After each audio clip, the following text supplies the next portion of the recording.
Drivers, start your engines!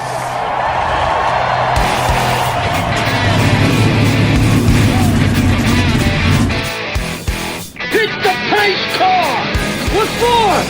Because you hit every other damn thing out there, I want you to be perfect! When I'm driving, I got a guy on the radio who talks to me. You see him? He talks to me. Well, I wanna be a race car driver. Pretty girls eating from my hand, yeah. Wanna live a life of fun and danger. No sweater working for the man, alright.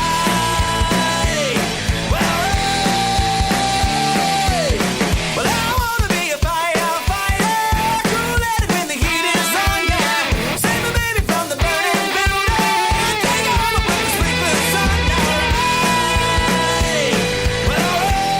No, he didn't slam you, he didn't bump you, he didn't nudge you, he rubbed you. And rubbing, son, is racing. Hey, race fans. Welcome to the Whoobazoo Radio Network. Welcome to another edition of Drafting the Circuits. My name is Frank Santoroski. I'll be your host for the next hour or more as we discuss everything racing from the past week and the coming week.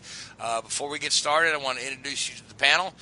First and foremost, Mr. Gray Warren, who's always with us. He's off on assignment. Believe it or not, Gray actually coaches baseball, and he's there involved in the American Legion World Series. So, Gray, we wish your team well, and we'll have you back on next week.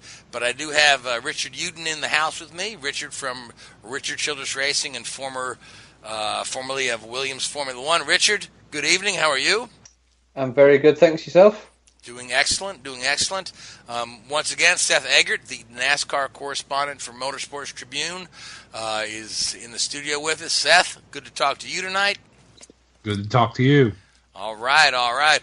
We have two special guests in the house tonight, and we'll get to their story later, but introduce you to them first. First off, I've got Dave Thompson.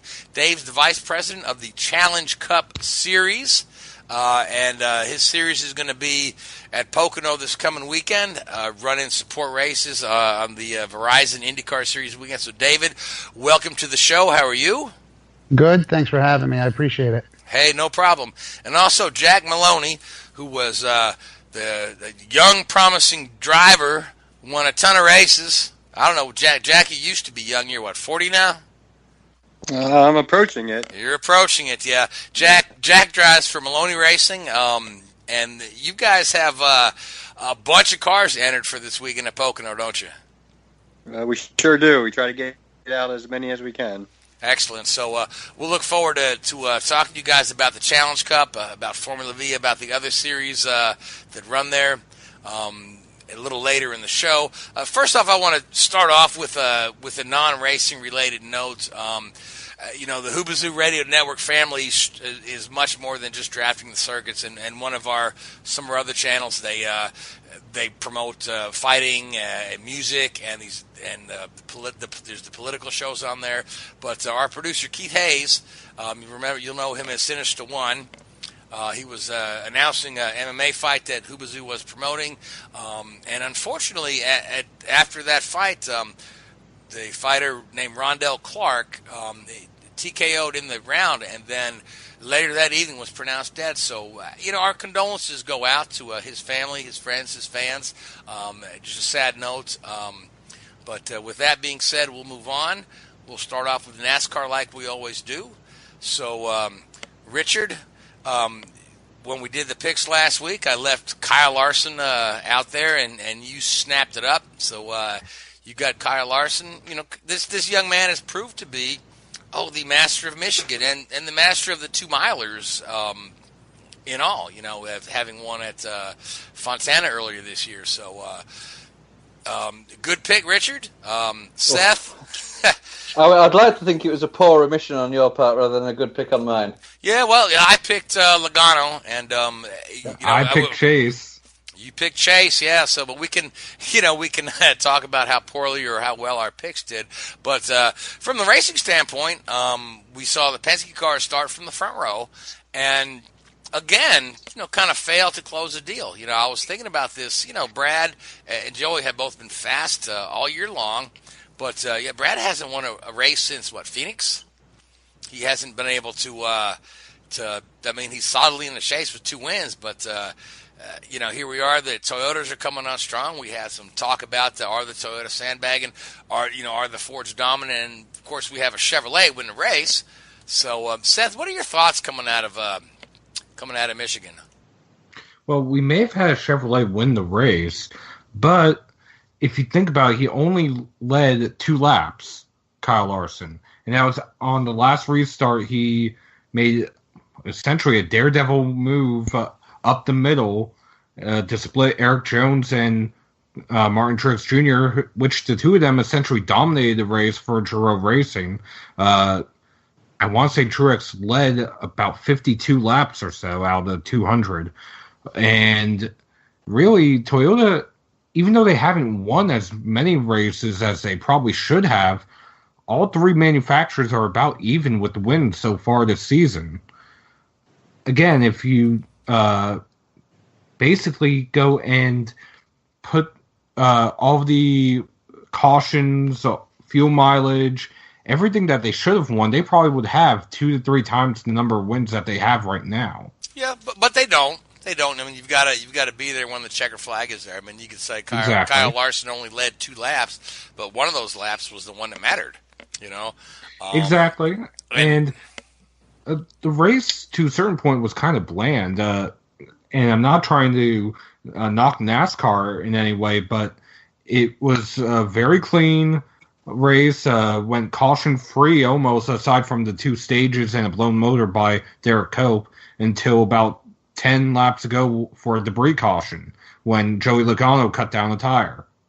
Otherwise, it was essentially the Toyota show, whether it was Kyle Busch, who pitted too early on one of the stages and had to go to the back, and Martin Truex Jr. and Eric Jones. Even Suarez was up front leading until him and Casey Kane got together, which that was a kind of weird wreck if you think about it, because neither driver really knew how to describe what happened. Yeah, usually that's the stuff that happens to Danica, but but I digress. Yeah, but let's so Truex blew the last restart, right, on a wheel spin, or so they say. So now this has prompted a conspiracy theory, which I read on one very non-credible website, that Truex threw the race in order to not have NASCAR impound the Toyotas after the race, which goes back to Brad saying they were dialing it back, so they wouldn't impound the cars. Where did Truex finish? Second. Well, they impound that car anyway. Yeah. They take the first place car, second place car, and a random. So if you're going to finish second, you might as well win. So I know. But like I said, it's also silly. That we're having these conversations. And then I read another article, I think it was a Matt Weaver article, that NASCAR fooled everybody because they weren't going to impound cars after Michigan anyway. So I don't remember the last time NASCAR announcing that they were going to, in one sense. Well, actually, it was Keselowski that announced they were going to do that. So you know what I mean? It's you could tell it's almost I want to say chase time, but I guess we have to call it playoff time, much as I disagree with that terminology. There's a lot of mind games, a lot of mental mind games going on. So, so Richard, what were your thoughts out of Michigan? Seth thought the race was quite bland. I find it hard to disagree. What were your thoughts? I'll tell you, the biggest surprised that unfortunately I didn't catch most of the race, so I was just earlier this week looking through all the sort of statistical analysis that we get of each race, and it's interesting the comments that everyone's been making about Keselowski, but there was a clear point there during that race where on a strategy call he could have pitted and got ahead of Truex going into the final stint if he'd taken 2 tires or fuel only, and probably had the pace and the car to stay ahead of Truex.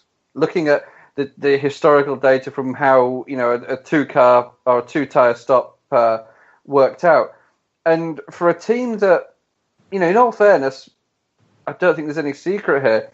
The 2-car is normally the de facto car for strategy analysis. There's not many times they get beaten on strategy, and they got it wrong this week. They really, really did, and we were surprised.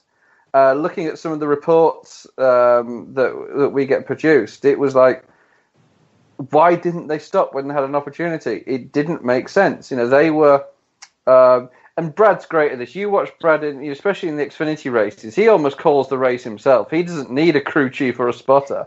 He's like a strategy engineer in his own mind, sat in the car. He's really, really sharp and really on the ball with a lot of these things. So that was my biggest takeaway and away from this weekend was, that was a really missed opportunity for them. Another thing that would have been interesting is if we hadn't had that late race caution and the opportunity for Larson to get between the two furniture row cars, would Truex have let Eric Jones win? That's an interesting to get two cars into the chase. Do a little Michael Waltrip there. Yeah, I mean, and is that, in that scenario where you've got a car running first and second, is that, manipulating the result? I think my personal opinion is if you've got two cars in that position running as strongly as they do, you've earned the right to call the result there, I think. I don't think you're, And I will be honest, sorry if I cut you off, Richard. No, go ahead. But I actually got about 2 or 3 different texts right before the last restart, all saying the same thing. Team orders ? Yeah. That was maybe that was text. Truex's poor restart was actually to try and let Eric Jones ahead of him, but they really, they shot themselves in the foot there by neither of them having a good restart. I don't know. Maybe that's the conspiracy theory, I guess. But I mean, we can, NASCAR's always, riddled with conspiracy theories and black helicopters. Helicopters that compared to the World Wrestling Entertainment Federation, But here's one thing that boggles the mind for me, because we're talking about car count for next year, right? It, there's some rumors floating around that there may not be the 77 car. They may not be able to fund the car. There's an interesting point on that, in that my understanding, and I may be wrong here, you guys may know a little bit more about this, there's an agreement in place that 5 Hour Energy, if they want to stay in, has to stay with the 77 car. They can't pull out or go to a different car and come back again because of the competing against Monster as a brand. So if 5 Hour Energy want to stay in, I believe the 77 car has to run next year. I may be wrong in saying that, but that's some of the... Well, there is one car they can move to because they're also on the 78 for a handful of races. Okay. Right, that was what I heard. They were going to move the 5 Hour over to the 78, and they may have to fold the 77. But as I look at this thing, right, and we've talked about the economics of racing quite a bit, over the last several weeks. It's like, as good as this team is, right, you've got Truex is the most prolific winner there, right?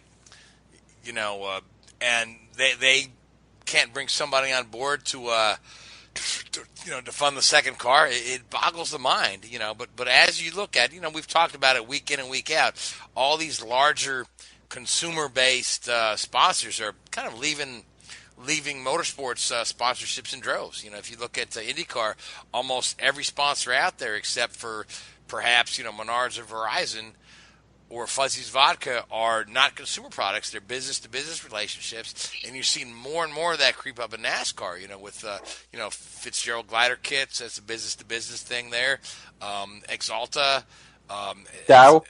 Dow, yeah, some of these others. So, it just boggles the mind at how well Furniture Row runs, right, and how good that their young driver is. Even though he's moving on next year, they can't find somebody to sign on at least part time to keep that car on the track. Well, how much money do they get from Gibbs to run Eric Jones? Because he's contracted as a Gibbs driver, isn't he? And he always has been, and that was all part of the deal. And that was just almost a fifth car for Joe Gibbs Racing to enable him to run. So it shows a lot of funding comes that way. They also get crew members from Gibbs as well. Yes, and they can suspend them as well whenever they're... Yeah, that's 3-week-old news, Richard. I know, sorry, but it still makes me laugh. It does. But, it's funny, so... But at the same time, we do have a few sponsors that are coming into the sport here and there. Sometimes it's just a one-off. Sometimes it's just them being rumored about coming in. Take Darrell Wallace Jr.'s sponsor this weekend. It's a one-off, or this past weekend. It was a one-off, Maestro's Beard Cream. And that came... Hey, Jack, do Yes. you use that Maestro's Beard Cream? I use a lot of different beard creams. I haven't tried Maestro's yet. It just made me think of you when he said Maestro's Beard Cream. Yep. So. And if I remember the story correctly that I was told, he ended up getting that sponsor from help with Austin Dillon. Richard, do you know anything about that? I don't, I'm afraid. No. I know Austin thinks of himself as a bit of a stylish guy. And he's never far away from a camera, but no, I'm not sure on that one. But moving on, also, like I said last week, Nickelodeon was expressing interest in sponsoring Bubba at the Chicagoland race because of the Teenage Mutant Ninja Turtle movie sponsorship deal that they have. But also, after his win in the Truck Series, he went out and celebrated at Domino's Pizza, and apparently that went viral, and now Domino's is looking at ways of possibly getting involved with Bubba. Interesting enough, Domino's Pizza has a long history of motorsport sponsorship. They years ago they were the title sponsor for the IndyCar race at Pocono back in the '80s, and obviously you've seen them on the Doug Shearson car back then, and Ari Leyendyke won the Indy 500 in a Domino's car. Little Al used to run the Domino's car, so man, it'd be great to see Domino's back in there. That would be great because there are too many marketing types right now who feel that motor racing sponsorships does not support their brand somehow, and this is why companies like Target are exiting. Right? It's why the title sponsorship for the IndyCar, Verizon, is looking at maybe we won't see Verizon next year or year after next in IndyCar after that the first part of that contract expires, because they've got a new CEO looking at a different way to move things. So I don't know what the answer is. Again, like Gray and I were talking last week. You remember back in the day when they called the Busch Series the supermarket series, because it was every consumer brand you could think of on a grocery store shelf was on a Busch Series car. So, I hope to gosh that number one, somebody will put their name on that 77, keep it on the track. I hope that Richard, you guys can keep that 27 on the track, and I hope that somebody says, "Hey, Darrell Wallace Jr. deserves a ride in a Cup car." And I agree with that wholeheartedly. But going back to his win, that was, like I said, that was a one-off deal. That was MDM Motorsports, their first win as a truck team. They've had in that truck Austin Dillon, Ty Dillon, Brandon Jones, Chase Elliott, Tim D. Peters, and that's just 5 names right off of the top of my head that have not won in that truck either last year or this year for that team. And the first driver to earn a win for them is Darrell Wallace Jr. But is he the only one of that group that actually had a point to prove and needed to put on a show? Doesn't every driver have a point to prove every time he's behind the wheel of a car? Sometimes yes, sometimes no. I mean unless you're Lewis Hamilton, Well, yeah, exactly. Anybody that's that doesn't have anybody that wants to advance to the next level. I don't know, Richard. I'm just poo-pooing your argument. I totally hear what you're saying. But if you're a Cup regular with a secure drive and hopping in a truck, I got you. Well, income, okay, yeah, you keep the sponsors happy and all that sort of stuff. But are you just going through the motions? Really, does it really get your blood going? Maybe the Eldora race does because it's something a little bit different. For Ty, yeah. But speaking of short track racing, I do want to mention that Kyle Larson, who happened to win in Michigan, had a great weekend down in Knoxville, running the Knoxville Nationals. Chip Ganassi let his driver loose to go ahead and do that, and man, it was a great event. It's always a great event, but man, the fans down there had a great time. I saw all kind of pictures and snaps in this from different fan stuff. How Kyle Larson was out there engaged with the fans. Just a fantastic time trying to get his name out there, and he just wants to race, So, I mean, what are your thoughts on Kyle Larson? And they actually asked him after Michigan, They asked Chip Ganassi. He says the reporter asked him in the press conference, "Hey, what do you think about putting this kid in the Indy 500?" And Chip Ganassi's answer was, "Anybody else here have a question?" Chip said, "That's a good question. Does anybody else have a question?" But, I mean, Kyle Larson, I look at this guy as, he's got a lot of Tony Stewart in him, right? Yep. So I could see this kid going places. And, I remember the old days, Gray's not here to be old as me to remember it, where we, you saw your Cale Yarboroughs come over to Indy, and you saw your Mario Andretti's and AJ Foyt's go over to Daytona, and there was just so much crossover, and now there's so little that whenever it does happen, it sparks a big buzz. I mean, and I think, Kyle Larson is the next guy to kind of do this. I agree that Larson will probably be the next guy to do this. I mean, if you think about it for Larson, he finished second to Donnie Schatz in the Knoxville Nationals, and the hashtag Let Kyle Race is still going strong. I mean, that is a number that anyone can quantify. You can go to Twitter, and I'm sure there's a way of finding out how many people use that hashtag, and his team is still sponsorless going into next year, if you think about it. Right, and on the other side of the Ganassi operation, you've got Scott Dixon running with, Tony Kanaan sponsor, in a limited role while they bring GE in a little bit. Yeah, I mean, it's odd that you got, both Scott Dixon and Kyle Larson looking at next year with, golly, Target was good for a while, but nobody's stepping up to jump in, So it's a sign of the times, economics. It's sad, but it's true. So what's the word, Seth, that Amazon is going to jump on board for Kyle Larson? Have you heard that rumor? I have heard that rumor, and honestly, it wouldn't surprise me. The main competitor for Amazon that is in the series right now would actually, if you think about it, be Hulu on Jeffrey Earnhardt's car, because Amazon Prime Video is one of the main competitors to Hulu, and whether or not that would bring in companies maybe like Netflix or Crackle or any of the other streaming services, who knows? I mean, you had Walmart do a one-off race of like 6 or 7 years ago with Bill Elliott.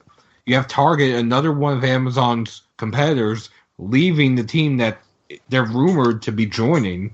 So that would be a PR coup for them. Yeah, absolutely would. But I guess they've just got to get in there and see what kind of value it adds to their brand. Target had been racing for close to 30 years, right? And then suddenly they decided that the auto racing sponsorship didn't add value to their brand, or But as I look at this thing, I mean, what did Target do to? If I walk in a Target store, do I see a giant Scott Dixon poster or Dario Franchitti or Eddie Cheever before him? But I don't know. I don't want to get into a lengthy discussion about auto racing sponsorships because we did it last week. But real quick, Sam Hornish, another fill-in driver for the weekend, won in Mid-Ohio. And Richard, I want to throw this question at you because I really enjoy the Xfinity cars when they hit the road courses. They seem to do a solid job at Watkins Glen. They look great at Road America. They look okay at Sonoma, but at Mid-Ohio always seems to be the sloppiest flipping race they do. I mean, is it the track? Is it the drivers? I mean, is it the fact that we don't have the Cup guys on there? I mean, what is it about Mid-Ohio that seems to make for such a sloppy Xfinity race where we see that nobody can keep it off the grass? It's crazy, isn't it? I really can't give a definitive answer on that. It's not the most challenging. I mean, it is a challenging circuit. Don't get me wrong, but it's not as challenging as, or it's up there on a level with Road America and Watkins Glen and the places like that. But I don't know. I mean, is it that they're separate from the Cup Series and they don't maybe have all the backing of the Cup drivers? A lot of the top drivers aren't. So it's like at Watkins Glen, for example, there's obviously a lot of Cup drivers that will race in the Xfinity, which maybe reduces the opportunity for some of the more inconsistent drivers to take part. Not saying that the field is dumbed down at Mid-Ohio and what you're going to see at Road America in a few weeks when, again, they're separate from the Cup Series. I really can't give a definitive answer. It's maybe that they don't think people are watching them and they get a little bit leery out there and, they can feel like they can, stick the nose up the inside a little bit where they may not on a normal situation. I really don't know. But it makes great watching, doesn't it? It does, yeah. I really enjoyed watching it. Yeah, and I enjoyed seeing Sam Hornish win in his home state too. Sam, who is really pretty happy this day and age, being a substitute teacher and a full-time dad and part-time driver. And just last year he hopped in a car at Iowa, won the thing. This year hops in a car at Mid-Ohio, wins this thing. Man, good for Sam. But he was in. I believe he was in one of our Xfinity cars last year at Mid-Ohio and pretty much dominated in the rain, but didn't get the deal done in the end, unfortunately. No, not quite. It was Justin Marks won last year, but yeah, Sam was right there at the end. So, but now, Dave, you've got a comment or a question here on the Mid-Ohio? Sure. So just back to driving a place like Mid-Ohio. The Challenge Cup Series was actually at Mid-Ohio back on the July 4th weekend, and we actually got to run the course, and we spent 3 days there. And the one thing I got to make a comment about Mid-Ohio is if you don't hit your marks, it can be messy.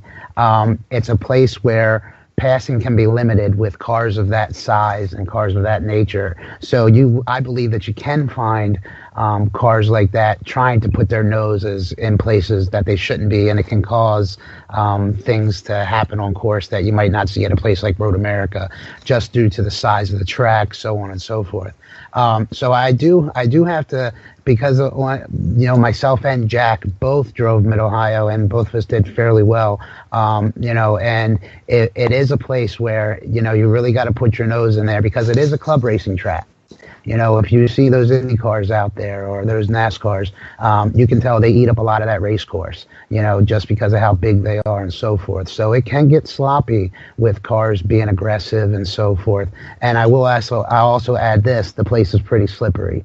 It can, if you go down into Thunder Valley and down through Madness and all of those great places at Mid-O, it can really jump out and get you. So it's a really cool course, and I'll add that. And then I have one other comment.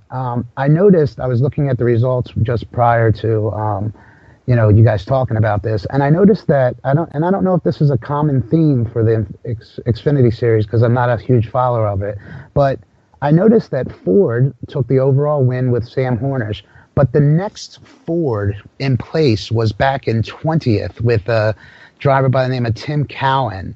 Has that been common for Ford to struggle like that through at places like Mid-Ohio, or is that a common struggle throughout the year? Well, the thing is, there's only 3 full-time Fords in the Xfinity Series. Gotcha. Okay. And then you have a handful of underfunded teams that from week to week will either run a Ford, a Chevy, a Toyota, or as we like to call them, zombie Dodges. Okay. Zombie Dodges. Well, when was the last time Dodge was in NASCAR? Right. Been a while. Been a while. Right. So it just only 3 full-time or truly full-time Xfinity Fords. The Team Penske 22, the number 16 of Ryan Reed, and the number 00 of Cole Custer. Okay. The 78, I want to say in previous weeks, has been a Chevy at some races or a Ford at others. Okay, cool. Appreciate the advice. Appreciate the info. Good. All right, so go ahead, Seth. You had a comment? I was going to say, I do want to also give props to Andy Lally in Bobby Daughter's 07 underfunded team, finished 5th, his first career NASCAR top 5 ever. And also Carl Long's 2 cars finished in the top 20. 18th for, I want to say, Enrique Baca, who is from the NASCAR Mexico Series, making his second career start in the Xfinity Series. And as David said, Tim Cowan finished 20th in one of the other Carl Long cars, which that team has never placed both of its cars in the top 20 in its, I think, 6-year history. Well, good for them. Yeah, good for them. Absolutely. It's like you got to start at the bottom and work your way up to the top for sure. So, guys, let's if there's nothing else crushing we need to talk about with NASCAR, let's kind of move on because I want to give David and Jack some time to talk about the Challenge Cup Series because I'm really excited for these guys and I'm really excited for their big weekend at Pocono coming up. So before we do, we'll go around the water cooler, make our picks for Bristol. It's Bristol, baby. And I want to give our guests the first pick. So, Jack, I'm going to put you on a spot. And who you like for Bristol? Oh, I couldn't even begin to guess. Okay, well, so... Your guess is as good as mine. Name a NASCAR driver. And they'll tell you if he's still around. Just throw it up in the air, buddy. I know who I'm picking. I'm going with good old Mr. Reliable. Who's your Mr. Reliable? That would be Mr. Jimmy Johnson. All right, so Dave, you've got Jimmy Johnson. Jack, do you want us to go around and come back to you? Sure. Okay. Seth, you get the next pick? Well, I'm going to go with someone who might be starting to become a little bit desperate. I'm going to say Joey Logano. Oh, you just stole my pick. And mine. And yours, okay. That was Jack's too. How'd you guys know? I don't know, man. Well, I picked Joey for the last 3 weeks, and he still hadn't done that. So, all right. Richard, who you like besides Joey Logano? But yeah.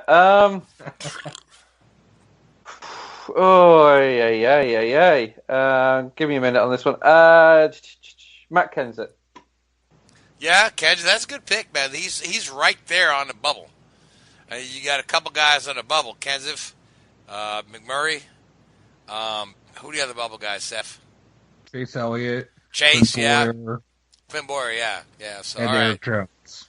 And Eric Jones, all right. So Richard, you've got Matt Kenseth. Yep. And Jack, back to you. I'll go with Kyle Larson. Kyle Larson for Bristol, not a bad pick. And me, I will, since y'all left him there for me, I'll take my boy Brad Keselowski. And we'll move on. So the Indy cars are at Pocono this weekend. But before the Indy car run, the Challenge Series, or is the Challenge Cup? Yeah, Challenge Cup Series. The Challenge Cup Series will be there en route. And David, you're the vice president of the series, so do our viewers a favor. Just give us a couple minutes. Tell us about the series, what you guys are bringing to the sport, where else we can see you race. And Dave, I'm just going to throw it to you. All right, great. Again, thanks for having myself and Jack on the show. We really appreciate it. The Challenge Cup Series actually was started about 4 years ago now, I'd say, by 3 or 4 guys out of the Northeast that were they were primarily running like pro SCCA events, spending a ton of money on tires, SCCA national entry fees, so on and so forth. So what they decided was, the one thing that was really deterring all forms of motor racing, especially at the club level, really was tire cost. So what they did is they simply adopted a tire package that's been in use in Canada for years. I don't know exactly what year it really started in Canada. Jack, do you know by any chance how long it was going in Canada? No, it's been quite a while, but I'm not sure. 10, 15 years. We don't know. Could be more. Yep, they were using an aluminum wheel with a Falcon radial tire, seeing somewhere in the range of 2 to 3 years per season on this set of tires. And the tires were costing anywhere from $300 to $400 a set. So I mean, it was an absolute savings. It really turned these guys with Dean Curtis and Ray Carmody, these guys that are in the Northeast really pushing this series. It really attracted them to wanting to try this tile package. So they went ahead, they created this series. This year we're up to a total of 43 members, but we're seeing anywhere from 15 to 25 cars. I don't think we've had a race this year where we had under 20 cars on track for all sessions. And that's the biggest thing. Right now, the Challenge Cup Series is the largest Formula V group in the country right now. We're putting on the largest races, really even in open wheel racing in the country right now. We're pulling car counts of 20 to 25 cars per weekend, and we're doing it at a cost savings to the drivers. Again, this is grassroots motorsports and it's grassroots racing, and one of the things the Challenge Cup Series does is it, that's what it promotes. It promotes cost savings. It promotes driving these incredible tracks. Places like Watkins Glen, Mid-Ohio. We've driven Pittsburgh. We were at Pittsburgh a couple weeks ago. We're going to the Glen for the fun one later this year in September. We're going to be at Pocono again, like you said, Frank, this upcoming weekend. But again, the Challenge Cup Series is solely focused on cost savings and the true root of racing, which is club racing. We're using technology from the 1950s. We're using Formula Vs, which are basically 55 to 62 Volkswagen Beetles. I believe we take the final drive or the reverse gear, flip it over, and turn it into a mid-engine car.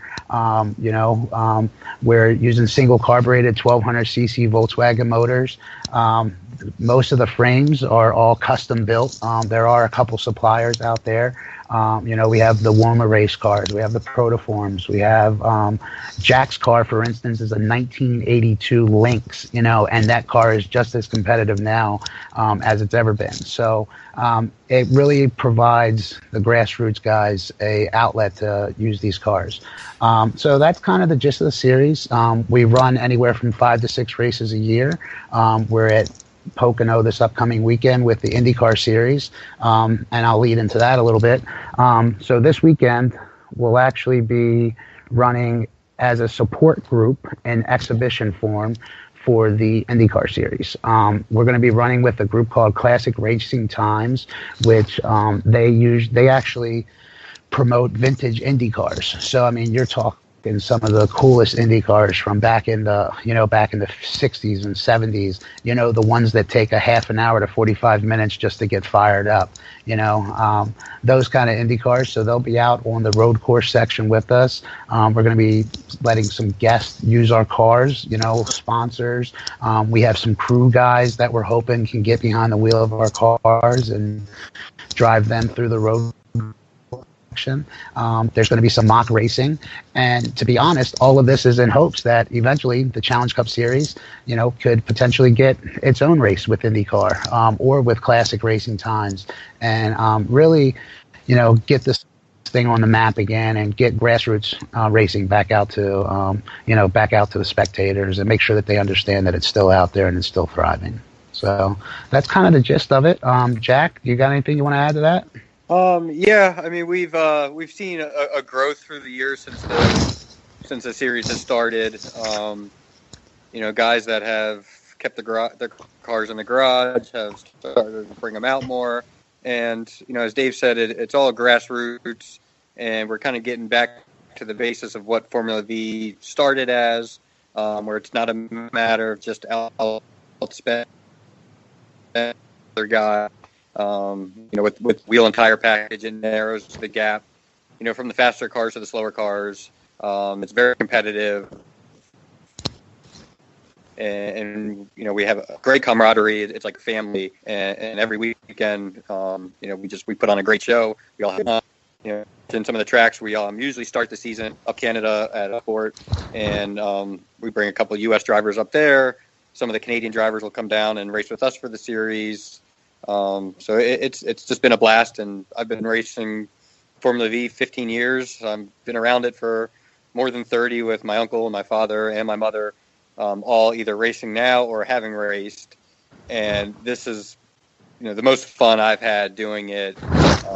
It's just a good group of people, and we're just going to hope it continues to grow. Now, I wanted to ask you guys, right now, Jack, you and I have known each other all your life. For your listeners, Jack is my cousin. The uncle that he speaks of is my Uncle Huey, who was the guy that introduced me to racing, and so I'm kind of well-versed in your team. But what I want to say is, like, the original Formula V format for SCCA it's been around for a long time. There are guys with names like Rick Mears who started in Formula V. There are guys with names like Michael Andretti that started in the Formula V. But one of those, the things about the car is that you had to have stock Volkswagen parts, right, from a particular era of Type 1 Volkswagen, including the engine block and suspension components. And there cannot be that many more of those components around. Are some of those parts made by third-party after manufacturers now, especially when it comes to the engine blocks and the suspension pieces? Well, as far as I know, if there's a shortage in parts, they will look elsewhere. It's still pretty much the same that they started with. But as you said, there are some shortages, and they'll start to make some rule changes, but it's still pretty much the same as it's been. There are guys that have been doing this for a long time and hoarding a bunch of parts, and we've got some forums we can go to try to to find stuff that we need, from some of the other drivers. Dave may know better than I do as far as any third-party manufacturers, but it's still pretty much the old Volkswagen. Yeah, I can agree with that, Jack. We're still, Frank, we're still using the same drum setup that we've used for the past, 50 or 60 years. We're running with drum brakes. Every weekend you'll see the guys laying on the ground at the front wheel, adjusting those adjusters just to get those brakes up just enough to where, under full brake, they're maximizing the shoe. We're still doing those things every weekend.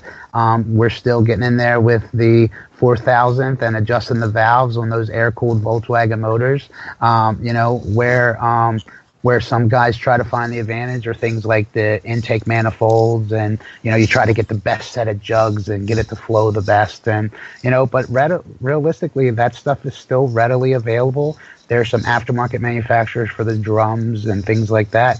But you got to remember, a lot of those cars were built, millions, I think, of those Volkswagen Beetles were built. So some guys still got them stored in those garages where they're good enough for us to put on the race car. So nice. That is, heck, my first car was a Volkswagen Beetle. I love that. I love the fact you take 4 bolts off and drop the engine, Yeah, you got it. This day and age, you got to unlock the computer to change the oil. So, exactly. You guys are talking real grassroots racing, and I've watched a lot of Formula V racing, and you guys run very little aero on the cars, right? There's no rear wing, there's no front wing, but on these speedways like Pocono, where you're using 2/3 of the tri-oval and then the road course, when you guys get there, man, the Formula V's create an incredible draft. And you guys in a wide track like that go like 5, 6, 7 wide, and somebody coming from 8th place to zip up and take the lead. So, if to our listeners, I mean, if you haven't seen this sort of thing, it's really neat to watch. Pocono is a wide track, and we've seen the IndyCars go 5 wide.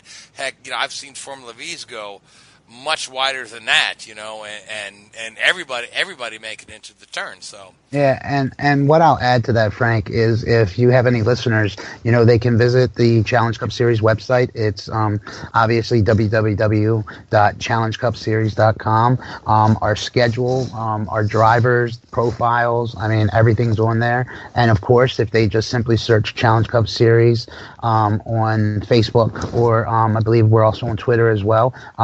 Facebook is, all of our members are posting to Facebook. We're posting videos. We're posting images from the weekends, so on and so forth. So I definitely would love if the listeners could definitely get to the Challenge Cup Series site, take a look, and rock and roll from there.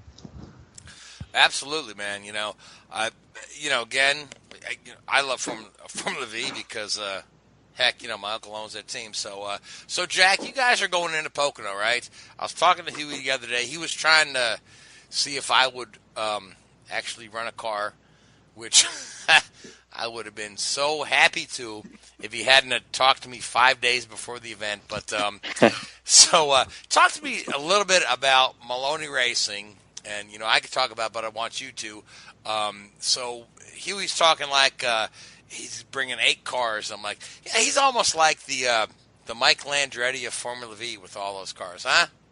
Yeah, well, he, since I was born, I've been around racing due to him and Formula V especially. Me too. And he's always willing to let people drive the car, and he's gotten countless people involved in racing, whether it's one time to do a hill climb, or they turn out to be a full-time road racer. He just wants to see the best for the class, wants to see, Formula V grow. And, as far as Maloney Racing, him and my father have been doing this a long time. So my mom, she started racing too. And when I decided to get into it, it was when my mom was getting out. So I ended up borrowing her driver's suit and hopped in one of Huey's cars, went to a driver's school, and I haven't looked back since. We're expecting, I think there's about 8 cars that have a relation to Maloney Racing. Dave Thompson has been a big help for me, and, he's definitely a huge part of Maloney Racing, as well. And, it's just, as I said before, it's a blast. And, like I said, Huey's the type that just, would let anybody drive the car. So one problem we run into is sometimes we don't have enough crew at a weekend because the crew eventually turn into drivers, and they're out there racing with us. But if you ever want to go racing, just become part of Maloney Racing crew, and it's a good place to start. We can obviously help you out and get you educated on what we do. And there's usually a chance to get in a car and run a solo event or something like this where there's an exhibition, and it's been going strong. They were doing hill climbs 50 years ago, and that's where it started with them, and they've done different classes, but for Formula V has just stuck, and it's just a great form of racing. Competition's very close. As you're talking about going 6-7 wide, it can go wider at a track like Pocono. And you never know. One lap you could be first, you could be 10th the next lap, and it's it's just a matter of staying there. And at the finish line, it's everybody for themselves, and you're getting people winning by thousandths of a second, hundredths of a second. So you can literally have 3 or 4 cars with less than a tenth of a second between them. Yeah, it is absolutely exciting to watch. Some of my younger memories are of going to Pocono Raceway and working for the SCCA, laying cable, for the microphones, for the June sprints that good old Oscar Kovaleski from Autoworld would sponsor, and then just watching, race after race. You've got Formula V, Formula Ford, you got various forms of showroom stock cars. It just all this grass sports or grassroots motorsports is fantastic. And Seth, you do a lot of the grassroots sports, from the oval track racing side. So it's just kind of neat to talk about this, talk about these guys. But I got a really weird question for you guys, though. Mm-hmm. So you're talking about you've got this the new tire package, right? So you guys use a pretty hard compound tire, right? Yeah, compared to the racing slick, yeah. Compared to the race slick, yeah. So, and sometimes, we see the IndyCar guys share the weekend with, say, like the Truck Series, right? And there's, it's kind of tough because there's all this Goodyear rubber on the track, and we're running the Firestones, right? So you guys are at Pocono, right? And you're running your harder compound tire, and these IndyCars are running the full oval, and you're running 2/3 of the oval. But they're laying down a lot of Firestone rubber, which is a very soft compound. I mean, when you're doing this and you go in the opposite direction that they are you picking up a lot of stuff on the tires? Does it? I mean, is it problematic or is it? I'll speak on that, Jack, if that's cool. Yeah. So Frank, we're not actually this weekend coming up. We're actually not running the pro circuit, which would be the 2/3 of the oval. We're actually running an infield section only, a combination of the East course and the South course actually. So we're actually not going to be on the oval. We're actually going to be down on the actual infield along with the fans and so on and so forth. So that's the kind of experience they're going to have. But to mention to that, when we went to a place like Mid-Ohio, we were with the Formula Race Promotions, which is FRP, which are part of the USAC series. That would be like the Formula Atlantics, the Pro F2000 cars, the Formula Ford cars.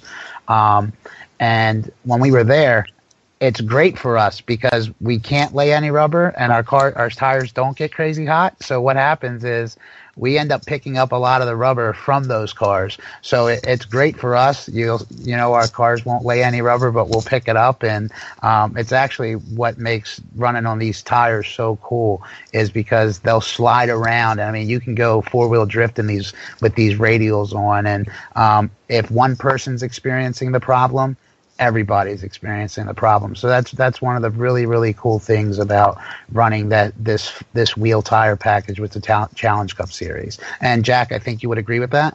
Oh, absolutely. Yeah, I mean, it's a blast. And, as Dave said, we all experience the same thing. We've been in a few rain races and they are not, the most ideal rain tire, but it's what we have. It's what everybody has, and we go out there and we keep it on track. Somehow get to the end, right? Exactly. Hey, Frank, I'd like to add one more thing about the Challenge Cup series. Yeah, go right ahead. We've actually gone, and I can't. I'm really upset. I forgot to mention this. We've actually have a very, very outgoing international series. We actually sent 4 drivers earlier this year to run at Interlagos with Formula V Brazil. We also sent 4 or 5 drivers to South Africa to run with Formula V of South Africa. Is that the old Kailami circuit? Jack? Yeah, they did Kailami, and I can't think of the name of the other one offhand. Yeah. But they ran two circuits in South Africa, and then they ran and then that was in November, and then they went to Interlagos in Brazil for their opener. There's I think 5 that went to South Africa, 3 that went to Interlagos, and then we just sent another U.S. driver to Interlagos maybe 2 or 3 weeks ago. 50th birthday party. Yeah, that was the Formula V 50th birthday party in Brazil.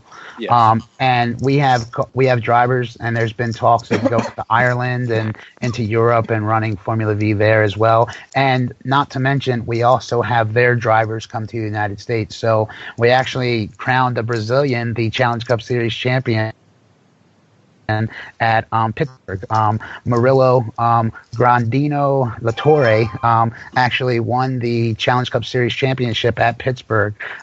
He came from Brazil. It was his first time driving on some of these tracks, and I mean, the kid just flies. And so it's definitely a shout out to this series and what they're trying to do internationally, what they're trying to do locally within the Northeast of the United States.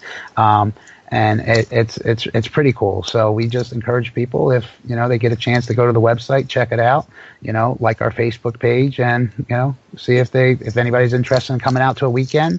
As Jack says, there's enough Maloney racing cars that we can probably add somebody to the crew without any problem.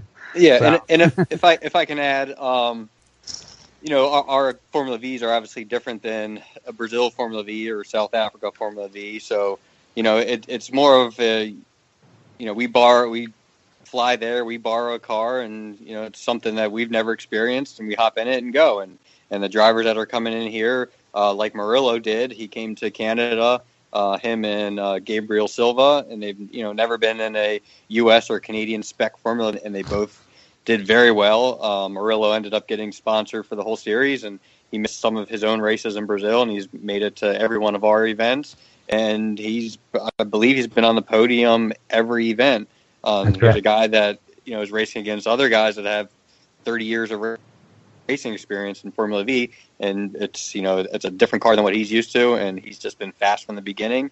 And then they're doing there's a couple go-kart kids that are going to be at that's Pocono. right, Jack. Good job. One of them is Ian Hornish, I believe. He's related to Sam Hornish, who you guys mentioned earlier. I believe Sam's an uncle of his, and this is his first time, getting out of a kart and into a true open-wheel car. And we also have Michaela Marks, who her father, if I'm not mistaken, is Justin Marks? Alexander Rossi's crew chief. Oh, okay. All right. And so he's at least he has ties to Andretti. So it's just some other names that can hopefully put us more on the map than we already are. And there's a lot of big things going on with Challenge Cup. And like I said, it's in doing this, being around it for 30 years, this is the first I've ever seen it like this, and it's very exciting. Yeah. So I just want to throw Richard, go ahead. I'm sorry. Yeah, very quick. So, I mean, it must admit, Formula V is not something that I've, come across before this evening. But from, growing up in Europe and watching a lot of the feeder series and the single-seater racing in Europe, would this be like a Formula Ford standard or Formula Renault, something in that sort of region? Yeah, I mean, it's maybe a step down. It's similar to a Formula 4. You just use everything's based off the early Volkswagen Beetle, and it's very much a momentum class. So as Frank had mentioned with the drafting, our cars, we certain circuits, most of them we experience a draft, but some of these bigger tracks like a Pocono or a Daytona, I mean, you just have to stay in the draft, and and like I said, it's momentum based, so it's a matter of keeping your foot down and going through the corners as fast as you can. We don't have a ton of horsepower where we can make up for our mistakes, so it's just keep your foot down and corner as quickly as you can, and just be on that person's gearbox in front of you. Yeah, that sounds cool. If you're not on the verge of being out of control, and this is the truth in this, and I actually drove a F2000 car for 2 years and ended up having a kid and some other things. So it was like, put the brakes on, time to go back to grassroots racing, right? So when I went to the F2000 car, it was much easier to drive for the simple fact, and I'm like almost 2 steps below an IndyCar at this point. It had wings and so forth, and it was so much easier to drive because the power made up for my mistakes behind the wheel.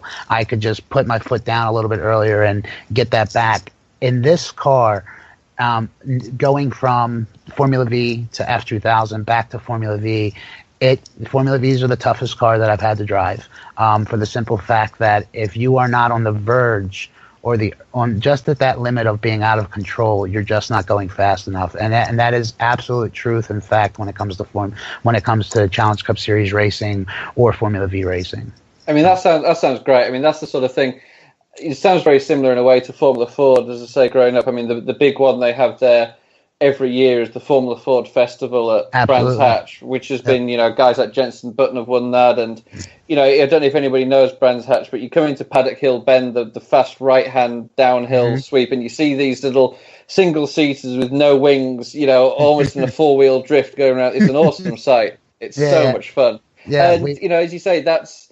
I don't want to use the word real racing, but it's where, you guys like your Kyle Larsons, they develop those reactionary skills and those natural talents to learn how a car is behaving and how it's handling, and it's fantastic. You're absolutely correct, sir. That is 100% correct, and that is 100% correct with Formula V racing, and that's truly why I know I do it, and I know that's why Jack does it as well. So, well, guys, it's been really educational and fun to talk to you guys about the Challenge Cup Series. I'm looking forward to y'all. You guys, big weekend at Pocono, but the other series that is Pocono is the IndyCar Series, and there's a little IndyCar Series news here and there. Our good friend Michaela Lotion is out of a ride, and we're covering the race, and we don't know who's going to be in that car this weekend, or do we, Richard? I did hear. The smart money's on Saavedra. I did hear a name, and it could well be that. Yeah, I sort of read that earlier this week on the internet, I was surprised. I mean, does this all go back to the whole visa issue? And was it really a visa issue, or was there other stuff going on there? Well, I mean, there's a that Seth. Yeah, that's me. Go ahead, jump in, Seth. I'll let you. My understanding is he is being moved from IndyCar by his sponsor to work on the sports car program that is correct. That they have. Right. Yeah, he's going to, with the SMP Bank, which is one of the biggest banking conglomerates in Russia, who kind of sponsored him his first year in, and then the second year where he had to sit out. There were sanctions against having Russian money coming in the U.S., then that was lifted in 2016. He was able to come back in, but the funding was a lot less in 2017, but they wanted to keep him for the continuity of the team. Now, evidently, they want him back to develop a sports car program for them. And if you listen to that side of the story, it has nothing to do with his kind of rather poor performance in IndyCar this year. But for me, it's quite sad because I thought he was, number one, pretty energetic guy to talk to. I mean, every time I caught him in the paddock, I always loved talking to Lotion. He was exciting on the track, but the results have not come his way this year. So whether he's being booted out because of performance, or whether he's being, his sponsors are pushing him for this sports car program. Either way, the result is the same. That number 7 car is open for the next 4 IndyCar races, and again, like I said, I think the smart money's on Saavedra. Saavedra has been aligned with Gary Peterson for years, who owns AFS, and they can write Sam Schmidt a big check, and I'll tell you, Sam could use it. Am I right in saying that Saavedra, he's the test driver for the 2018 body kit, which is run by that team? Mm-hmm. No. No. Servia. Servia is the test. Okay. No, go ahead, Dave. Frank. I also read a story that DTM, it says DTM's ace Robert Wickens triggered speculation on Tuesday. I've never been to Watkins Glen or Sonoma, but I hear they're really nice in a tweet. So I don't know if there might be some of that twirling up as well. So, it's not a big secret that Robert Wickens and James Hinchcliffe are great friends, and I don't know how solid Wickens' DTM contract is, but I think that Hinchcliffe would love to have Wiggins as a teammate. You know, they're both Canadians. They kind of grew up racing against one another. They brought Wickens in to practice the car at Road America when Elation had his visa issue. So we'll see. But I think in the end, I think it's going to be the money talks, and you'll see Saavedra in the car. But there's a couple other guys out there whose name keeps popping up. So, but we'll see. But it's odd that we're just right in the middle of the week. The race is this Sunday. We don't know who's in the car. Maybe that's the email telling you who is in the car. Yeah, somebody just emailed me. Somebody email. That was Sam. actually Jack Maloney just emailed me and said I'll be in that car this weekend. Yeah, right. Well, it's because you're gonna be at Pocono anyway in the Challenge Cup Series. Yeah. You might as well just because your the Sunday's free. The announcement will actually be that Hugh Maloney is racing in the car. That's what the true announcement will be. Well, I'd love to see that. So, yeah, so would I. So would I. So would we all. Yeah. So, yeah. Jack, you're just like me. Yeah, Hugh was the guy that got you into racing, got me into racing. Friggin' stuck me and sold me on it. Took me to Watkins Glen when I was a kid to watch Gilles Villeneuve drive in the rain when nobody else would. And I've been a racing fan ever since. So anyway, IndyCar, we're at Pocono. Well, let's go around the table, make some picks for Pocono. So I'll start with you, Dave. Dave, who you like IndyCar for Pocono? Good on the oval at Pocono. And you can't pick Rick Mears because I believe he retired. I'm a huge Jack might like this pick. Who is it? Ed Jones? Is it Ed Jones? Yep, Ed Jones drives the second Dale Coyne car. Yep. Yeah, right. And Ed Jones is an American driver that's done fairly well. I think he's in the top 10 in points this year. So I'll go with I'll run with Ed Jones, and I'd like to see him get his first win. And Pocono seems to be a place where a guy like that, might be able to pull one off. Man, that's awesome. Except Ed Jones is far from American. He's not American. He's Who British. am I thinking of then? He was born in Dubai, and his family's British. His family's no, British. That I'm not thinking of. It's a little too late. But he's really good. I mean, he finished third at Indy. Yeah, so. I grabbed the wrong name. No. That's hilarious. Hey, make sure you edit that part out. We might not. I mean, this is good radio. This is good radio, man. So great radio. Start this segment over. Oh, Dave, you cracked me up. I want to have you on the show like 4 more times this year. That's great. That's probably how many more shows you have. I don't know, because NASCAR goes all the way till like Thanksgiving. Great. So, Jack, who do you like for Pocono besides Hugh Maloney hopping in the 7 car? Well, other than Hugh Maloney, I'm a big Graham Rahal fan. I'm always cheering for him, so that would be my pick. Okay, well, Sorry, that's not a bad pick, but how many oval races have Graham Rahal won in his career? One? Not many. But. Texas. Pulled the guns out of Texas, right? Yeah, I think he's got one, so yeah. One of the best finishes in IndyCar. Yep, that was a fantastic race. So yeah, it was. All right, so you got Graham Rahal. Richard, you're next. I'm going to go for Ryan Hunter-Reay. You know what? That's an outside pick, but that's not a bad pick. And he's not American. Won there before, I think, hasn't he? Yes, he is American. He is American. He's from California. No, the Hondas have been strong on the ovals. I mean, Hunter-Reay needs a win. Needs to win bad. All right, Seth, who you got? My pick is going to be a bit of a wild card. I'm going to go with Gabby Chavez. Okay, yeah, Gabi's going to be there with Harding Racing. Harding Racing, yep. And they ran pretty they're, well the last time they were there. They've never been at Pocono before. I'm not saying Pocono. I'm saying the last time they competed in IndyCar. Yeah, they were at Texas. Yeah, they're doing the ovals. Yeah, Gabi's a good dude, man. Yeah, he's and they're gearing up for a full season of IndyCar next year. So, man, wouldn't that just boost their 2018 program to have them win? That'd be awesome. Yeah. So, well, I'm gonna go with a guy who ran really well at Indy, in a Honda car. I'm gonna go with Alexander Rossi for Pocono.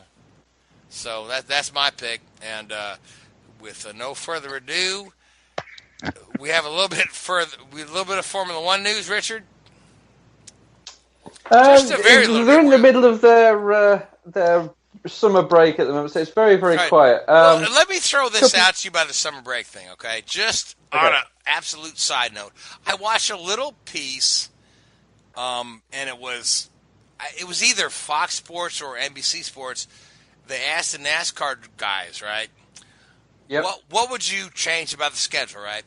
Every one of them said fewer races, right? Yep. But several of them said we'd like a little summer break, right? Because IndyCar, we've had this 3-week break. Formula One, we've got this 4-week break. NASCAR's got no break. They have one off weekend in the summer. They have one off weekend in the summer. Yeah. So, but I mean, what are your thoughts? I mean, because this is what the drivers are saying, and they're actually pleading their case for their crew members and whatnot. We would just like to have a couple weekends off during the summer when our kids are out of school to spend time with their families, to take a vacation, to do this and that. I mean, do you think NASCAR could survive with a summer break? Oh, 100%. I think it's necessary. I think it's getting to the stage where you get to a point in the season where it almost starts to drag a little bit. You know, you've got a lot of these races back to back, and you know, I know from a team's perspective, it becomes very, very, very monotonous. I mean, I have to really think, where were we 2 weeks ago? You know, it's not an instant. Oh yeah, we're at Watkins Glen. You know, it's was that Indy or was that Pocono? Which one was? You know, it's and especially when you have multiple races back, you know, you start getting to this point where you're visiting tracks for a second time. No, I think a summer break or a break of some sort, from a sport perspective, would be good. I think it would lift a lot of pressure off people and give teams a chance to take a bit of a breather, regroup, and you know, really have that final push for the playoffs. I think that would help, you know, in a big way with promoting the sport. And I think from a team's perspective, again, I'll tell you, when I first came over and met with some of the guys at Richard Childress Racing, I almost expected that, you know, the guys that travel would alternate weeks. I was amazed when I was told, oh no, these guys will do 38 weeks a year or whatever it is. And the pit crew guys, so the guys on the pit crew, because they work Xfinity and Cup, they'll go from Daytona through Homestead and have one weekend off a year. That's a pretty brutal schedule. That's brutal, so, yeah. You know, and some weekends where they have split weekends, they fly to one race on the Saturday, and a Saturday night they fly to the Cup race, and then they fly home. So, you know, it's a pretty tough lifestyle. So no, going back to your point, yeah, I think they definitely need a summer break in there. I think it'll help massively. It'll help reinvigorate the sport a little bit. You know, give them something to really work on and build up, rather than have this sort of lull that you have at the moment, which I think is detrimental. All right, so now back to the original point of Formula One. So where are we off to next in Formula One? So we've got a couple of weeks out still from Spa. A few minor sort of news stories, which I guess under normal circumstances wouldn't really take any interest. Gene Haas has been saying that the gulf between the top three teams and the rest of the field is I think his word is usually depressing, and it's not great. I know these teams do work very, very hard, but unfortunately, Gene, you knew this when you submitted your entry fee. Yes, you did. You know, 3 or 4 years ago. If you were expecting anything different, sorry. It is what it is. Money talks in this game, and you know, I know he is putting a lot of money into the F1 project, but He's certainly not got a Mercedes or a Ferrari or a Red Bull budget. And, when McLaren get up there, when Renault start to get up there, he can find himself slipping a little bit further down that pack.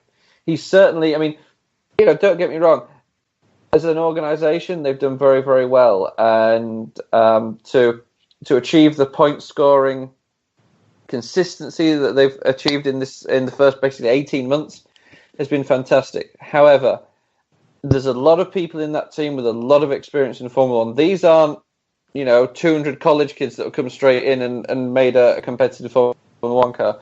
They have very, very good backing from Ferrari. They have very, very good backing from a very experienced chassis manufacturer in Dallara. So, I'm not trying to belittle what they've achieved, but their biggest task has been to make the team work together rather than make a competitive car.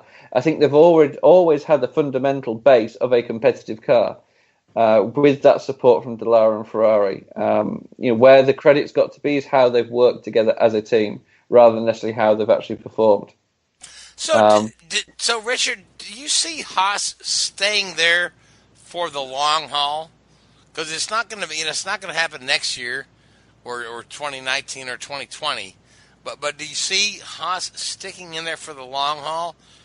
Because we've seen other guys, come and give it a go and say, not for me. I think you have to ask the question, and I guess Gene Haas is the only guy that can really answer this question, but why is he there?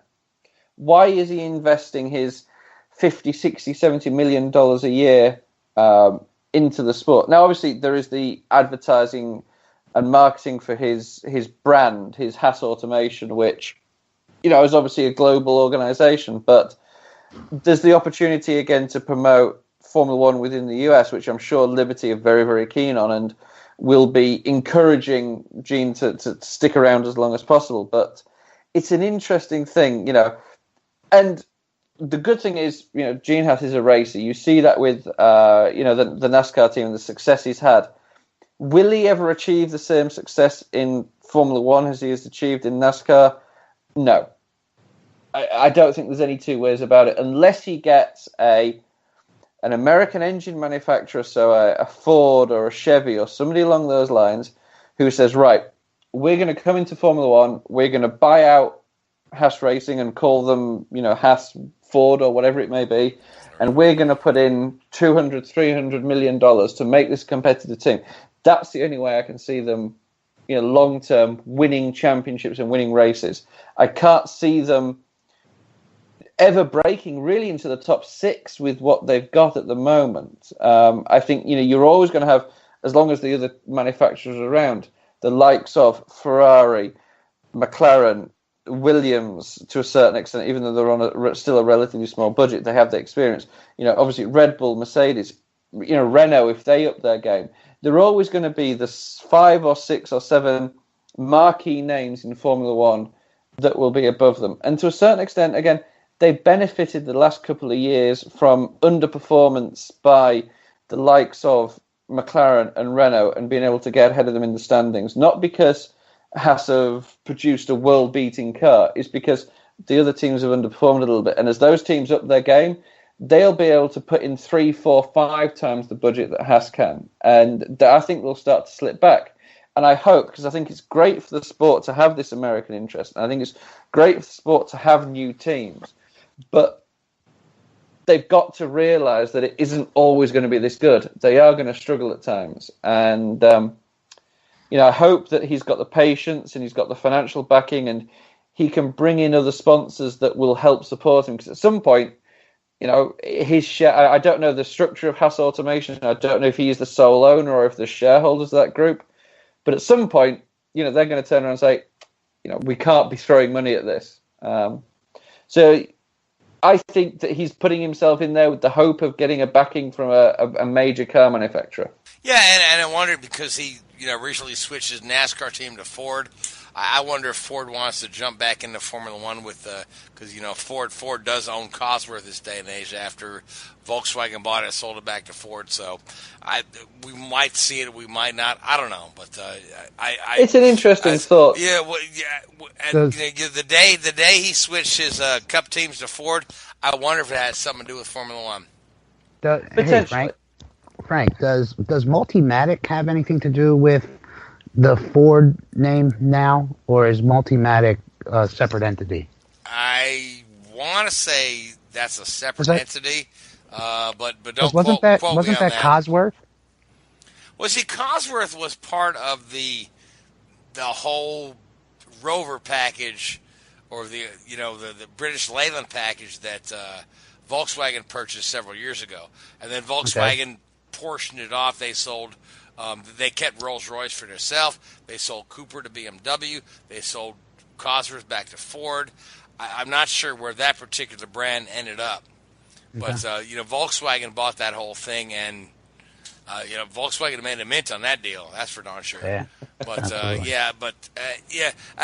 somewhere in the back of my head, when Tony Stewart and Gene Haas moved their NASCAR team to Ford shortly after they jump into Formula One, I'm just wondering if there's, because there's not a big American manufacturer in Formula One right now.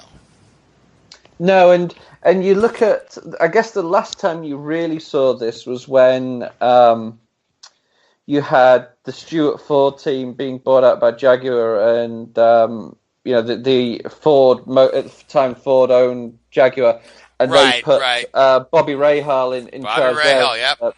That worked out really well. Yeah, because Bobby's back at IndyCar. Yeah, so I mean, I'm sure Liberty. I'm sure now with Liberty owning it, they want the. I don't know what the official number is now. The largest or the second largest vehicle manufacturing country in the world to have a bigger representation in Formula One. They need it for it to be a world championship. There has to be a greater interest here. There has to be, and they will be doing everything they can to encourage the likes of, it has to be, to become a prominent team in there, to get American drivers in there. Obviously, you saw recently, post-Hungarian Grand Prix, they had a test, and they had a young American driver, whose name escapes me right now, testing for Haas F1. Santino? That's the guy, yeah. Santino Ferrucci, kid from Connecticut, yeah. They will want that kid's a real deal, by the way. He is, yeah. He knows he knows how to pedal. That guy does. So he's a potential future for American Formula One. And again, to get a Chevy or a Ford or one of these big marquee brands that is globally recognized involved in the sport would be a huge, huge boost to the sport. And as long as they committed to it as well and didn't do the sort of dip their toe in the water and, make a half-hearted effort at it like we've seen in recent years. Absolutely. Well, guys, we are like way over time. We're like in a green-white checker, green-white checker, green-white checker. So, I mean, it's just like like a race at Bristol. So, but... Yeah. Or the Mid-Ohio race this past weekend. There you go. Good parallel. So, or Mid-Ohio last year where it rained. So, but anyway, I want to thank Dave and Jack for coming on the show. And again, Challenge Cup Series. If you're not watching it, if it's coming to a track near you, go and see it. If you want to see some good grassroots racing, go out and check these guys out. They'll be at Pocono this coming weekend. If you're there with the IndyCars, they'll be running that infield road course. You could probably, if you got a paddock pass, go up and say hi to some of these guys. So that's awesome. Richard, Seth, thank you again. I always enjoy talking to you guys. Gray, I missed you this week, but we'll have you back on next week. And to our listeners, I appreciate each and every one of you. And we'll talk to you in a week. Good night. Whoobazoo.com